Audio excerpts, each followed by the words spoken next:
Kur kemi thënë që pasuria trashëgohet tek pasardhësit, 2 pjesë për djalin dhe 1 pjesë për vajzat. Këtu në Shqipëri nuk funksionon, sepse gruaja shkon tek burri dhe ka tek burri.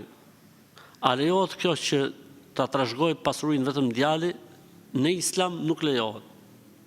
Në Islam trashëgojnë të gjithë fëmijët.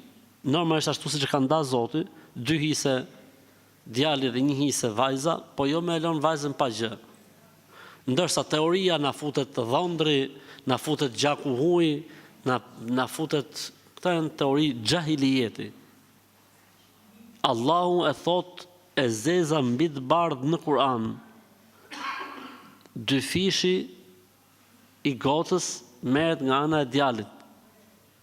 S'ka, domethënë, fjala e Zotit është mbi gjithçka. Fjala e Zotit është mbi gjithçka. Kjo gjë që not tek ne quhet xhahiliet, ignorancë.